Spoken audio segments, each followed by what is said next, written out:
Good morning, everyone. How are you all doing today? Welcome to another episode of Hockey on the Spot with Brandon Barenfeld. I'm Brandon Barenfeld. Thank you all for joining me today. This is episode 138 of Hockey on the Spot, and today will be continuing with the NHL's 30 teams in 30 days.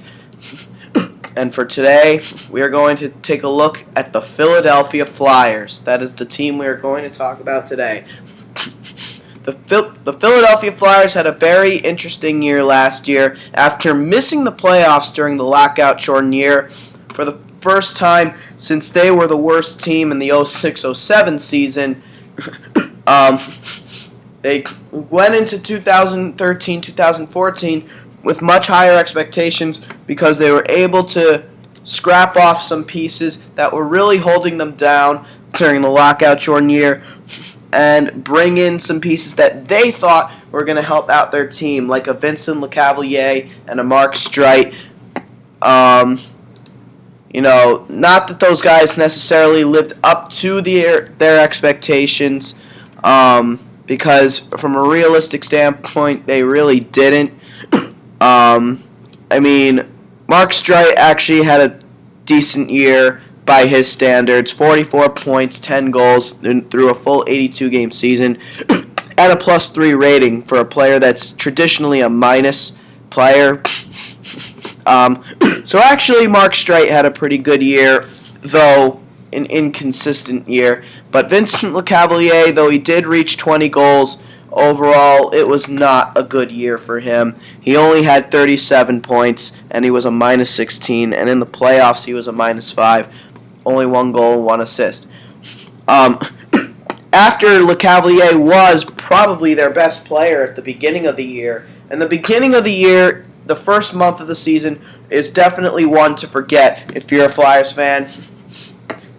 Nothing seemed to be going their way at the beginning of the year. They just couldn't buy a win, and to make things worse, their star player, Claude Giroux, couldn't buy a goal. He was getting a couple of assists here and there, but he couldn't get on the goals sheet. He took him literally a month to finally get his first goal of the season, or a little over a month actually. Before he had his first goal, he would have 7 assists. He had going into the game where he would finally get his first goal, the game winner against the Edmonton Oilers on November 9th. He would have 7 assists, and he was a minus player during that stretch. He was not playing well. And he did not look like the same old Claude Giroux. But after he got that first goal, the team got lifted, and the team started to play better. Giroux ended up playing a full 82-game season, and overall, it turned out to be one of the best years of his playing career. He tied for a career high with 28 goals, and he had 58 assists and 86 points, a +7 rating, 46 penalty minutes, and 223 shots on goal.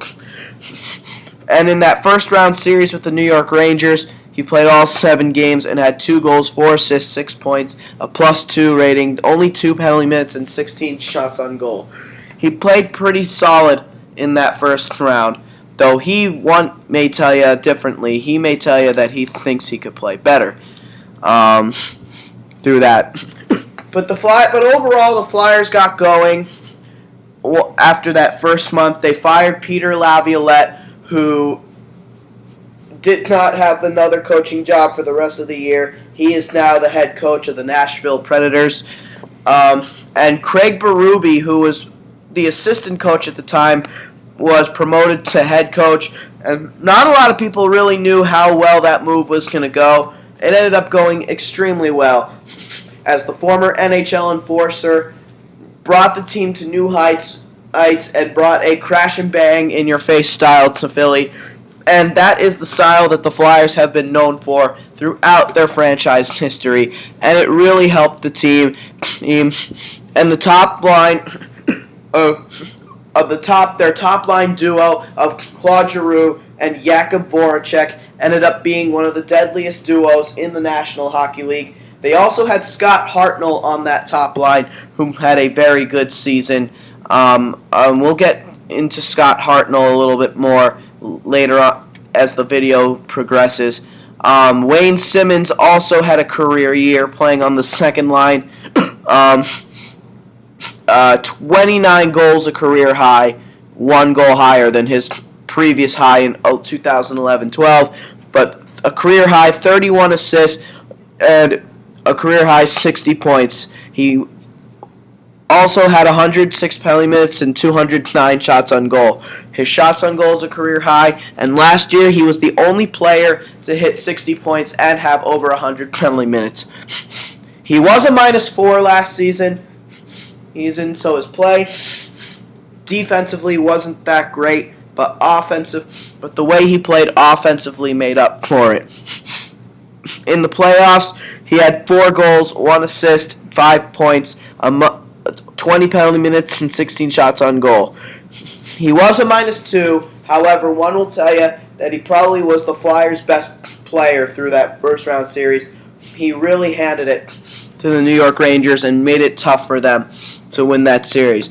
But overall, the Flyers ultimately, as I just said, would make it to the Stanley Cup playoffs as the 6th seed in the Eastern Conference and 3rd in the Metropolitan Division. They were one of the division leaders, finishing with a 42-30-10 record for 94 points, 1 point more than both the Columbus Blue Jackets and the Detroit Red Wings. But they lost to the New York Rangers in the first round in what was an epic 7-game series. It was an intense battle with the New York Rangers, and it was their first playoff series since 1997. The Flyers won that series in 5 games in the Eastern Conference Finals. A long-awaited revenge since then propelled the Rangers to defeat the Flyers in 7 games at Madison Square Garden. The Rangers were the team with home ice advantage. And so, the Flyers, feeling that they could go farther and maybe get a little younger, made a couple of changes this year. They were actually one of the least active teams during the off-season this year. They were one of the least active teams during the off-season that year, and part of the reason was that they couldn't afford to be.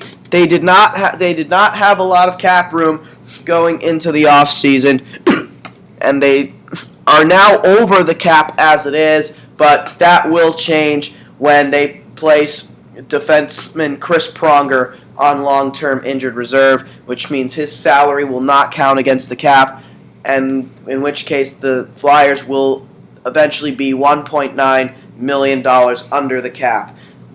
So, not enough to make any more moves unless it's maybe something really, really small, but enough to be happy, enough to be under the cap.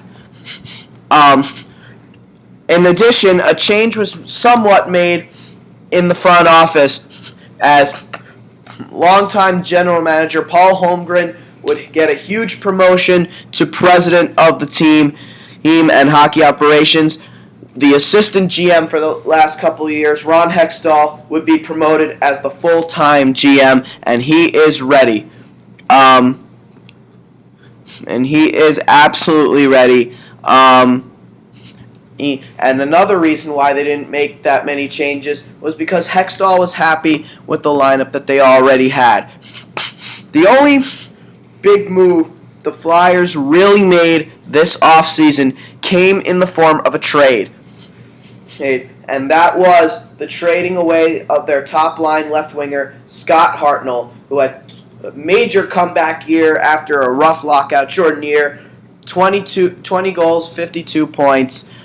Scott Hartnell was fantastic last year for the Philadelphia Flyers, and he's a fan favorite as well. Through 78 games, 20 goals, 32 assists, 52 points, a +11 rating, 103 penalty minutes, 207 shots on goal.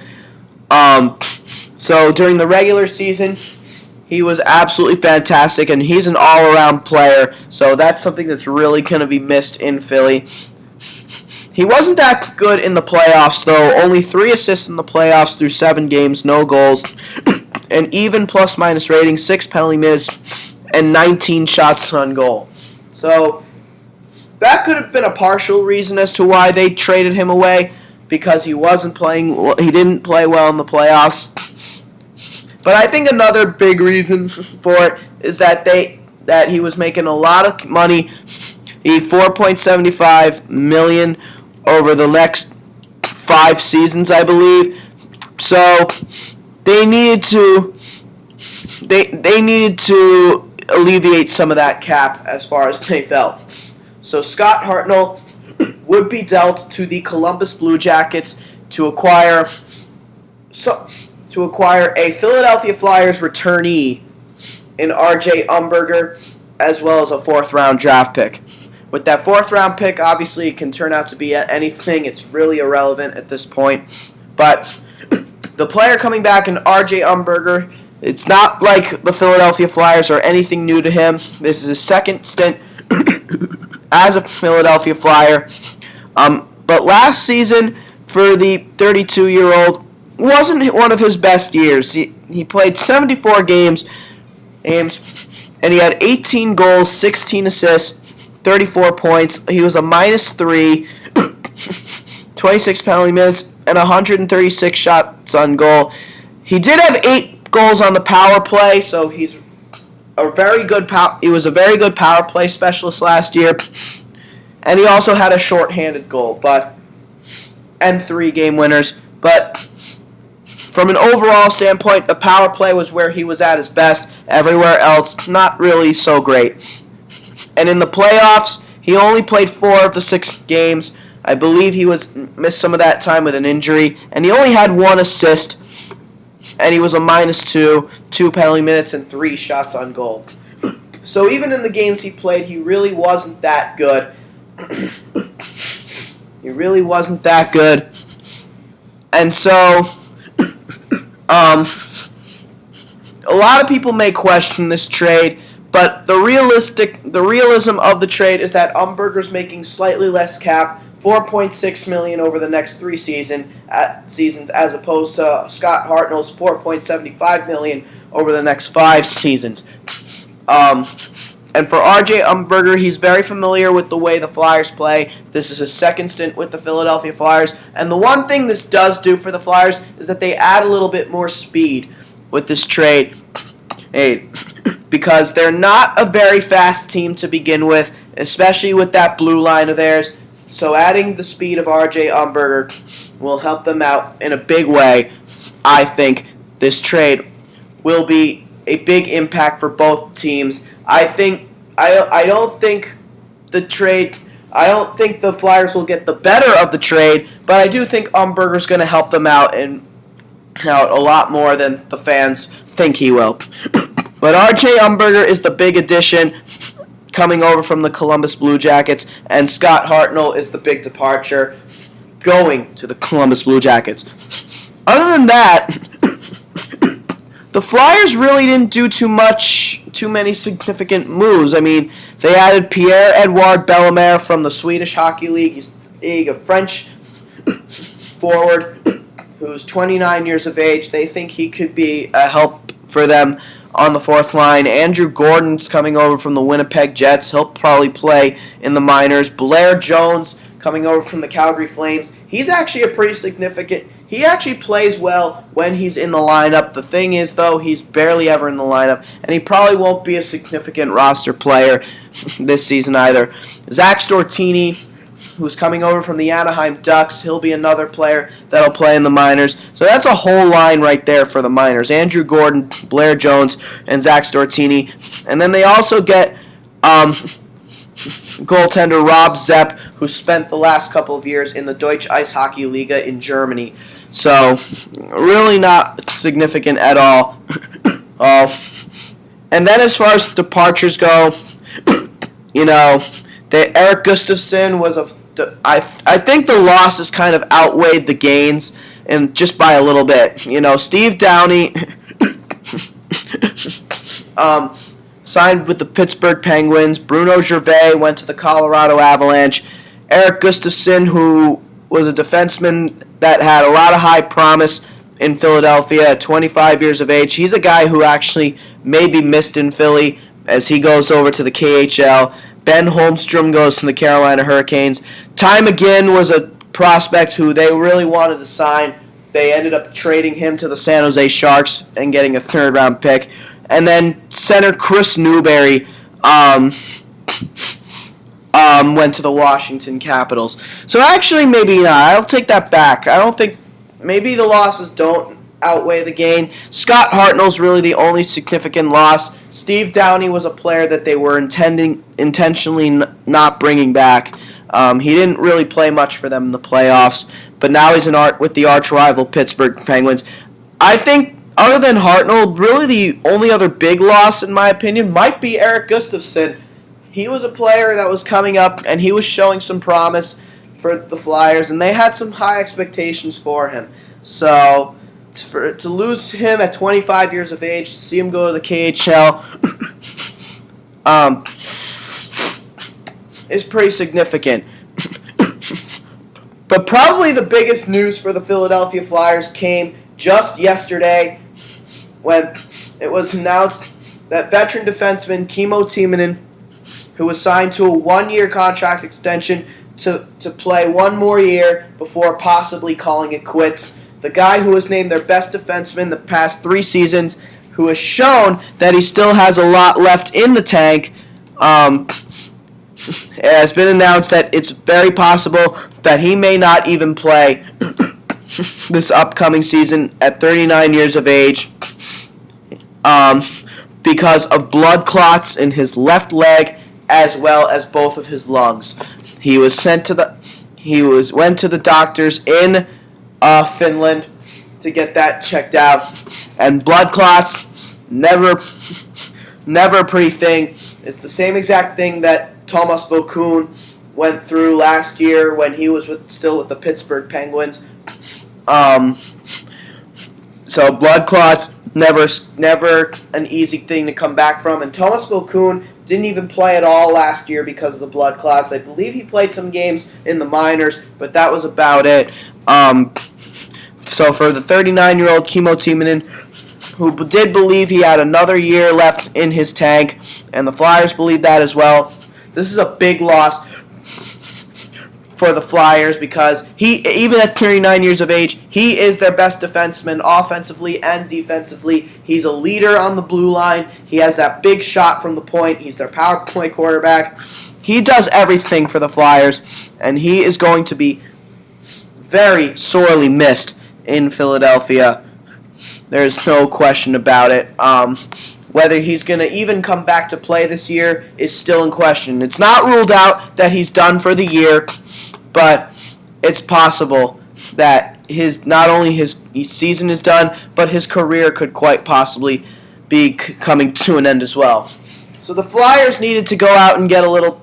So for insurance purposes, the Flyers had to go out and get some defensemen. They already had gotten one defenseman prior to the Kimmo Timonen incident in Nick Schultz. He's coming over from the Columbus Blue Jackets, not through the Hartnell trade, but through free agent signing. He was signed to a one-year deal. He'll add some depth on the blue line. Not the most mobile player. He's a shutdown defenseman. But he really didn't have a good year last year combined with the Edmonton Oilers and the Columbus Blue Jackets. And he only played 2 games in the playoffs. So not a lot of high expectations floating around him. But immediately after the Timonen announcement happened, not even a couple hours later, they would go out and sign defenseman Michael Del Zotto to a 1-year contract. He's coming over from the Nashville Predators. And this is an interesting signing because Michael Del Zotto did not have a good year last year. It probably was the worst year of his playing career while playing full-time and not being sent down to the American Hockey League. He split last year between the New York Rangers and the Nashville Predators. The Rangers dealt him to Nashville to acquire Kevin Kline. And now Michael Del Zotto, it was already known that he would not be going back to Nashville. He was not qualified as a restricted free agent, and it sent him into unrestricted free agency. Now he comes to the Philadelphia Flyers. It was a move that the Flyers had to make, and they're going to give Michael Del Zotto a chance.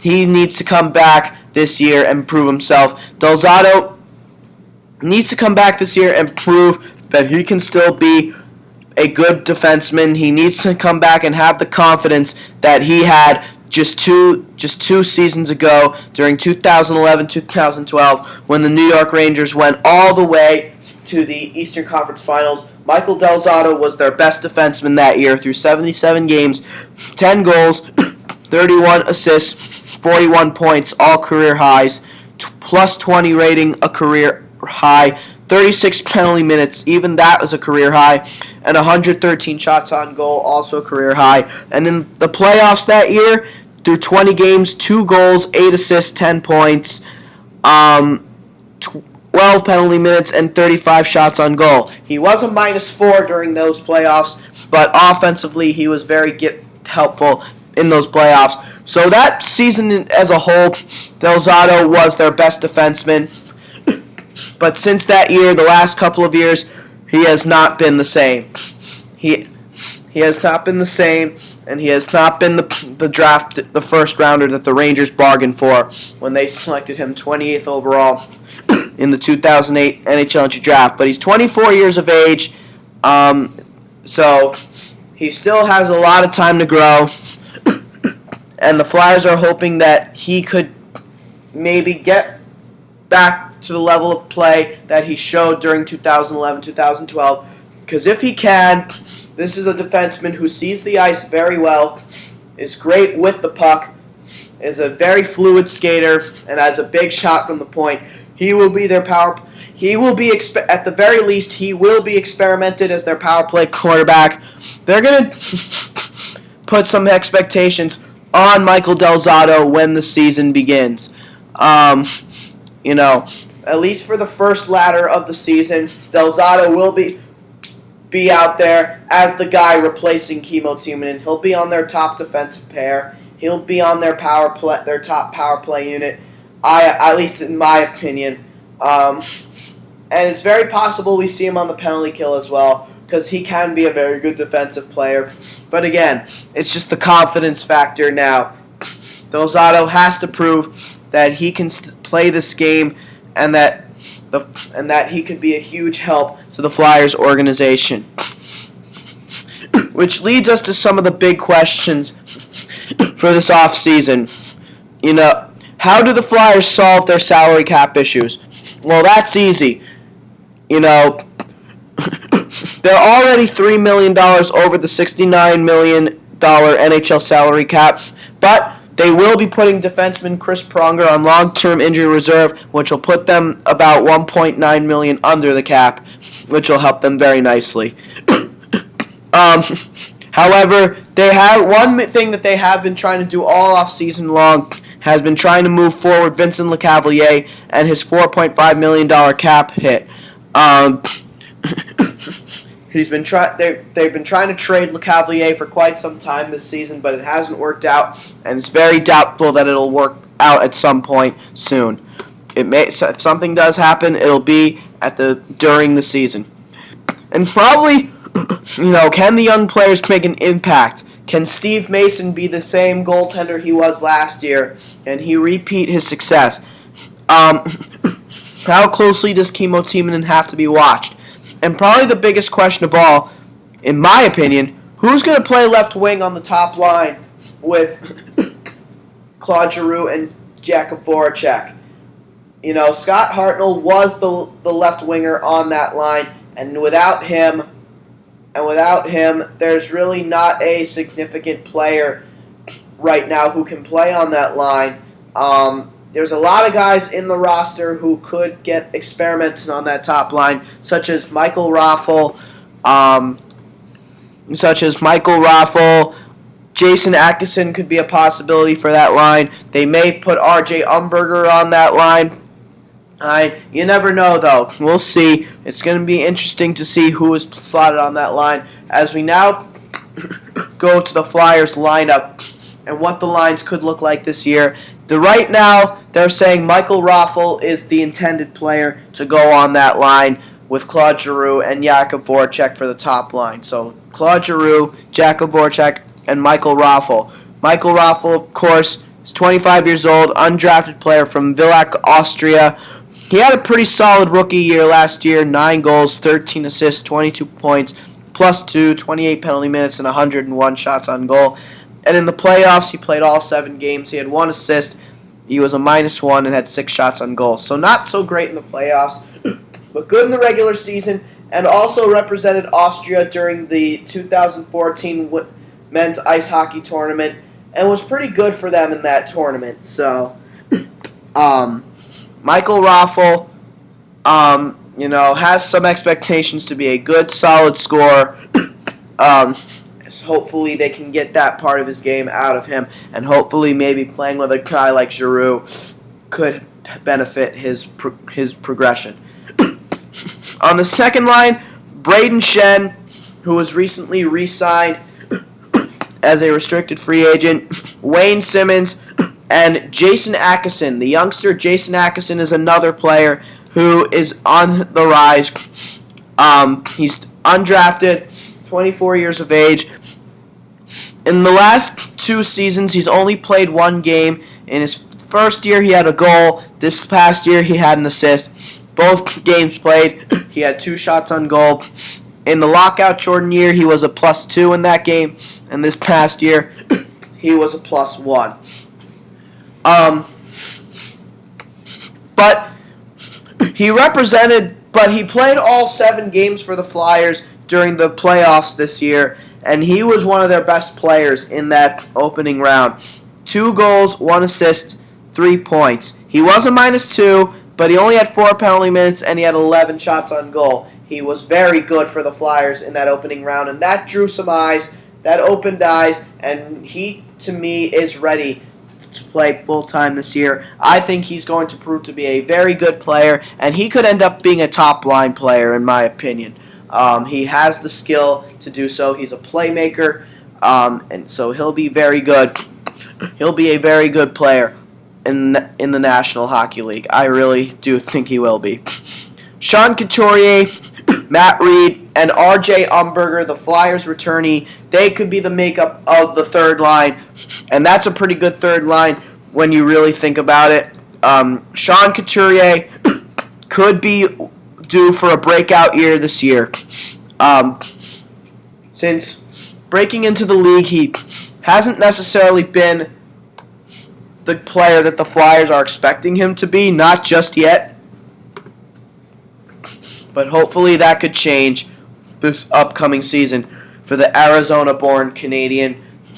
And then the fourth line, Vincent Lecavalier, Zach Rinaldo, and Pierre-Edouard Bellemare. Their Swedish Hockey League signing, the native of France. And Jay Rosehill could be the 13th forward. But you look at that group of forwards, that's a very deep group of forwards, especially at center, and it's that offense that's going to propel them this season. They have a good offense. They now have a little bit more speed with the addition of R.J. Umberger. Again, it loses Scott Hartnell in sacrifice, but I think this is still a very deep group of forwards with youngsters coming up, Michael Raffl and Jason Akeson. They're going to be very good. Sean Couturier and Brayden Schenn are both due for career years this year. Brayden Schenn, he's only getting better. He had 20 goals and 41 points, so he's going to have a much better year this year. There's no doubt about that. And Sean Couturier, he's also due for a career year to better his 13 goals and 29 points from last year. And if that happens, the Flyers have a deep mix at center, even with Vinny Lecavalier, who's still a 20-goal scorer, even though he's not the same player. He's still a 20-goal scorer, so that's a very deep group right there. As far as what the defense look like, they have Kimmo Timonen listed on this defense to play on the top pair with Braden Coburn, but that's going to have to be changed because I don't think Kimmo Timonen's going to come back now with these blood clot issues, and if he does come back, it's not going to be till late in the year. Instead, Michael Del Zotto will probably take that spot, playing alongside Braden Coburn on the top defense pair, at least to begin the year.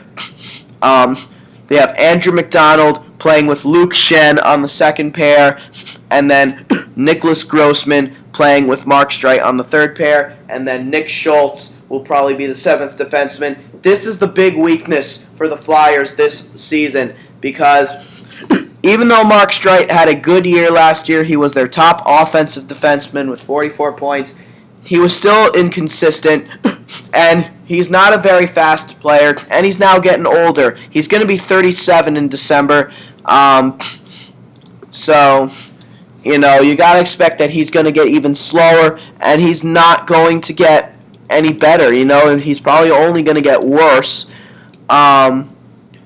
It took him a very long time to get his first goal last year. And there were stretches where he went consecutive games without scoring a point. So, he's not going to be the same player, in my opinion.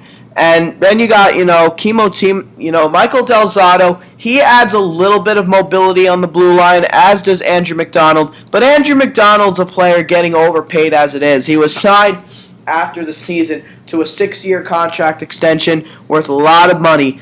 And he really, he's a very overrated player, in my opinion. I mean, I like him. I think he's a good player, but I don't think he's as good as people make him out to be. He's been a minus player here throughout his career, a minus 14 for his career, and last season, combined with the New York Islanders and the Philadelphia Flyers, he was a minus 22, minus 19 with the Islanders, minus 3 with the Flyers, and in the playoffs for the Flyers this year, he was a minus 2.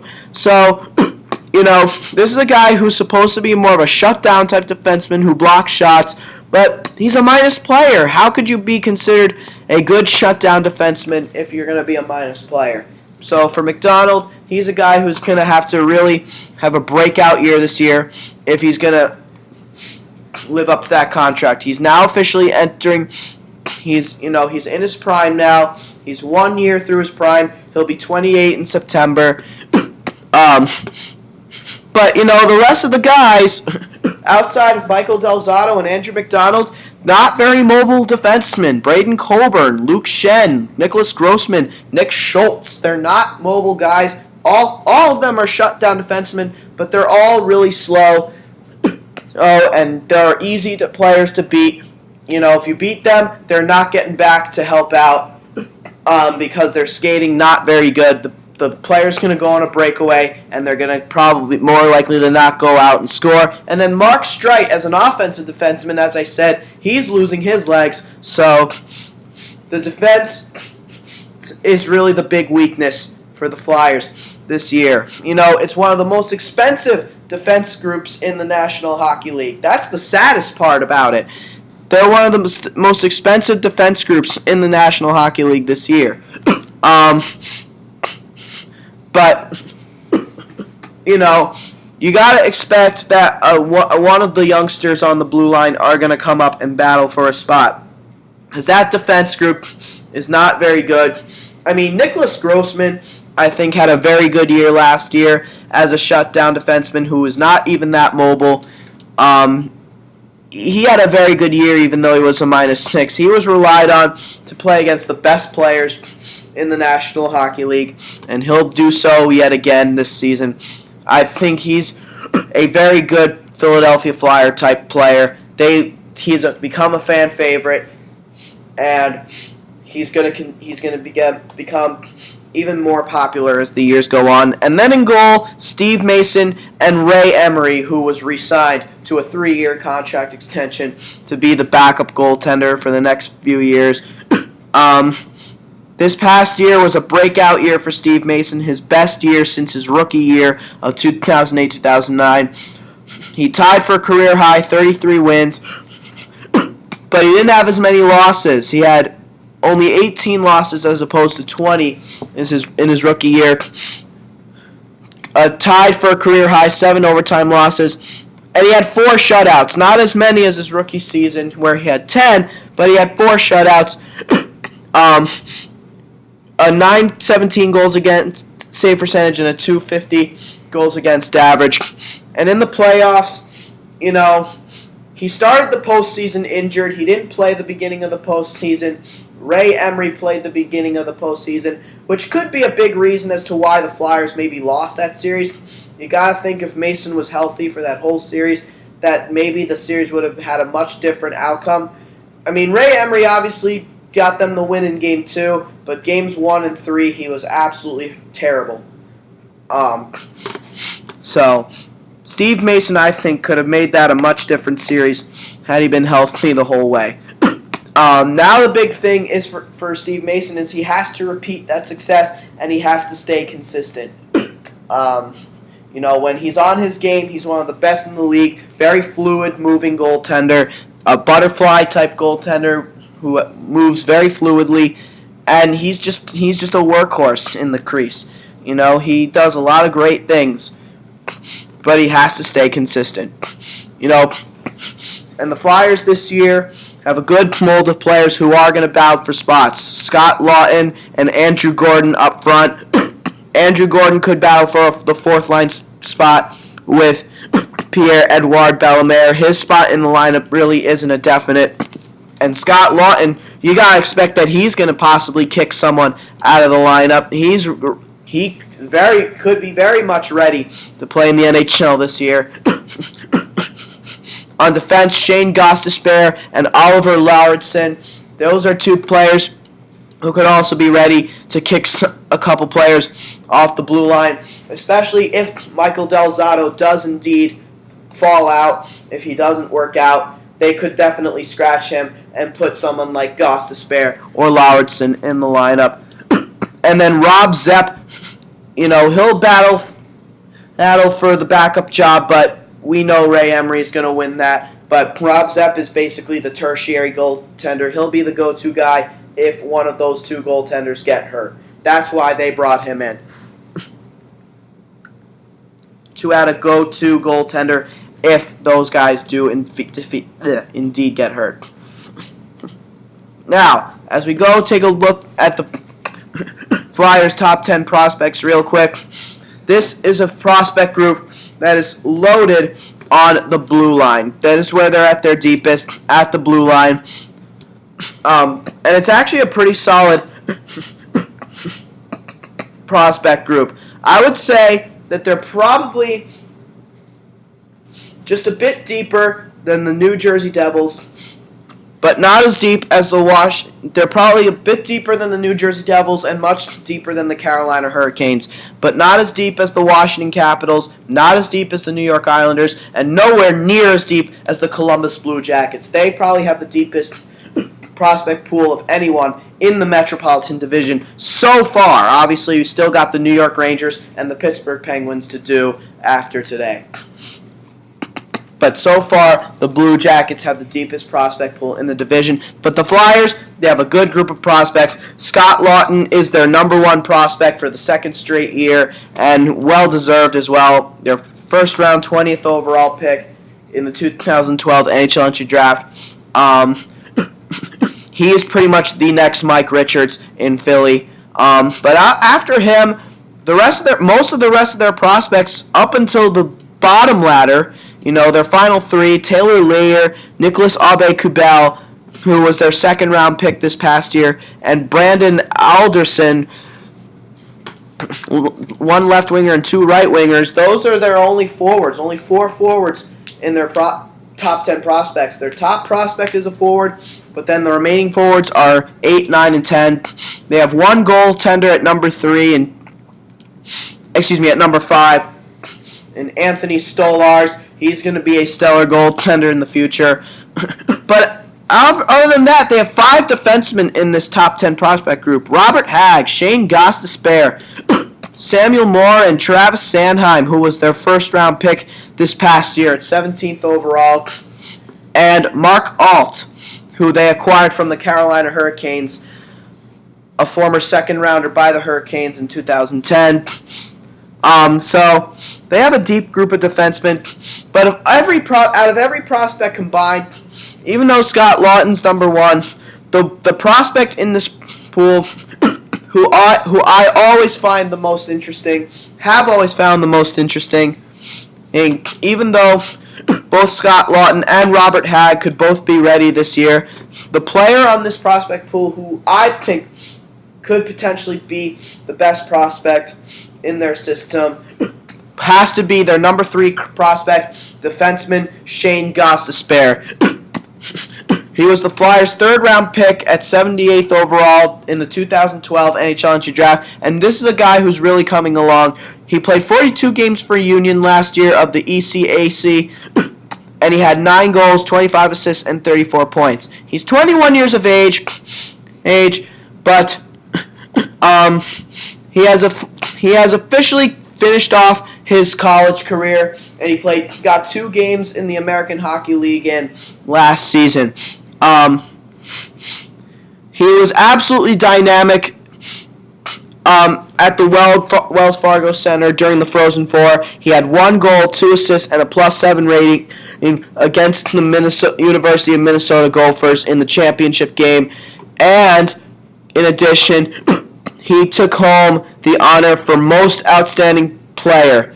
He took home that trophy. The only issue with Gostisbehere is that he needs to get a little bit bigger. He's 5'11", 160 pounds, so he needs to get bigger and stronger and learn the defensive side of the game. He's more of an offensive defenseman, but I think this is a player who could learn the defensive side of the game, and he could thrive at the pro level. The experts say he maybe needs another season to develop. He needs 1 full year in the American Hockey League before he's ready. But at the very least, he is going to go into training camp, and he's going to be a factor there, and he'll battle for a spot on that team. But he's got a big shot from the point, and that's really the main reason why he's my highlight prospect, because of that booming slap shot from the point. And he was a key player for Team USA at the 2013 World Junior Championships when they won the gold medal. Even though he was the only player on that USA team that did suffer a suspension, when he was in the lineup, he was absolutely effective. He was extremely effective, and he was one of the most valuable defensemen in their lineup. Very good player to have. Shane Gostisbehere is the prospect who I think is going to really flourish. He's a native of Pembroke Pines, Florida, a Florida native, and so he's really going to thrive in this league. I can feel it. Now, the player on the Philadelphia Flyers who I think needs to be better this year in order for the Flyers to have a shot at the playoffs this year, without a doubt, has to be Sean Couturier. I think Sean Couturier has to be the player that's going to need to really be good for them. This is a player who was picked 8th overall back in the 2011 NHL entry draft. He had a pretty solid rookie season, not a great one, but had an awful sophomore year. And last year, his first full 82-game season, he was solid. He was technically his best season point-wise. Career tied for a career-high 13 goals, but he had a career-high 39 points and 26 assists.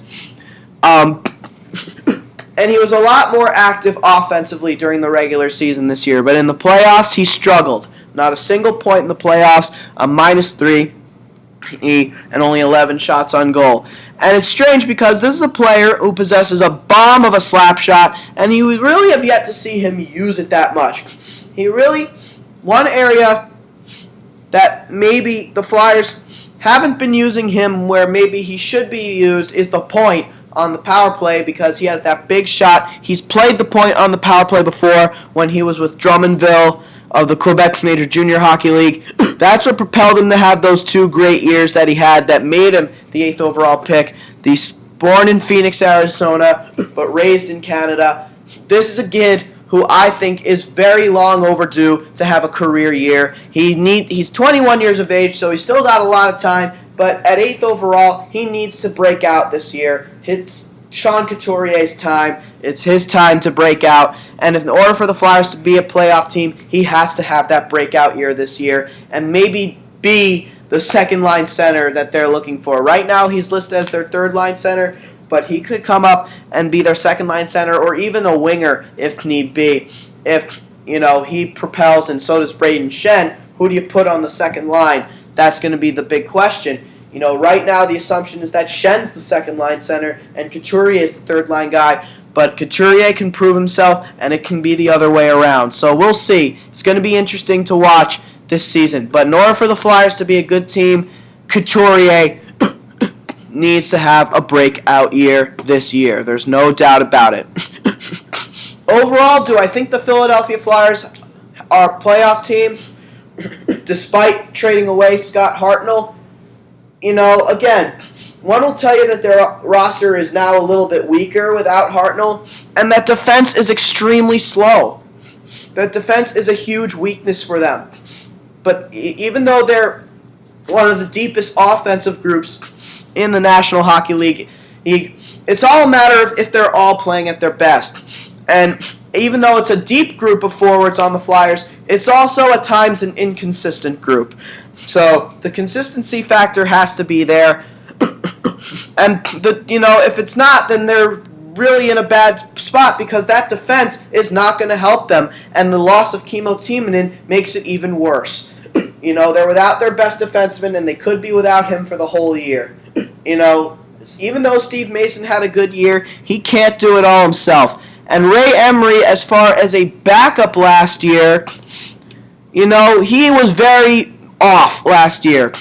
Only 9 wins and 12 losses and 2 overtime losses with 2 shutouts. He was not good at all last season.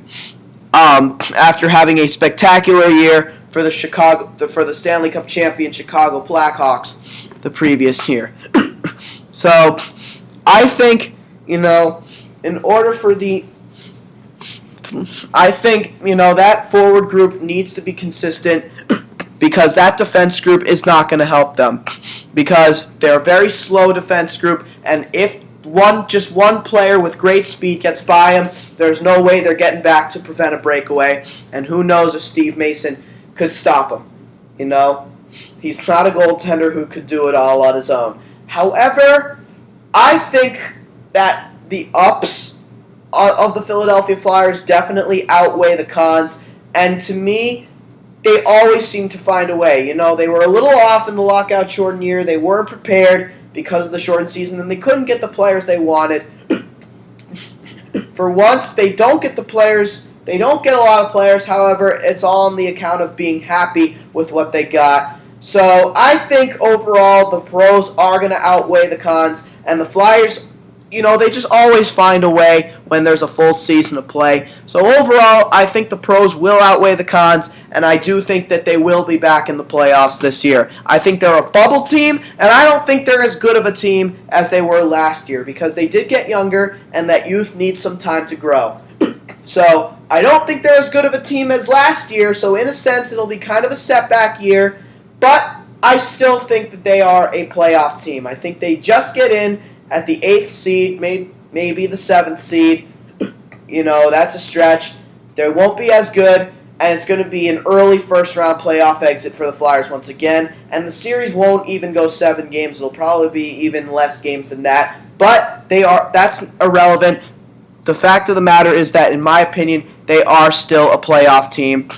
They're going to make the playoffs, and even though they're not going to go far, and even though it's going to be a setback year, they're going to be a playoff team.